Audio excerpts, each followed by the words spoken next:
darling. I ain't been on the boat since April. Heck, I probably wouldn't go now except everybody's expecting me up to Cheyenne. Tough, he's fixing to get one of them little planes. Maybe I'll drive up there and visit. Well, hey, they got a nice hotel. You know, maybe we could get us one of them suites, you know, with a big old bubbling tub and a king-size bed. Yeah. How many cowboys are going to be sleeping with us? Yeah, I told you. Of course, that's family. Breeze is nice, huh? Yeah. It's a little further on that trip. Never ridden a horse with a blindfold before.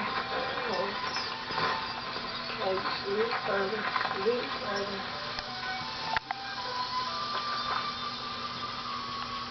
Oh, Lane.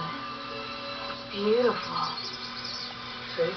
We'll get your corrals right up there. And up there on top of the hill there, I'm going to put me some bucket shoes. I can have me a bull riding school. I'm going to come on over here, build you a great big old house right up there on top of that hill. Big house. Lots of kids running around. Right over here, I'm going to put that trailer with the big guitar on it. You're kidding, aren't you?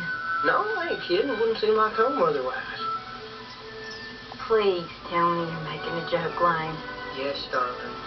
I'm making a joke. I'm going to put it right over there next to your corral. Oh.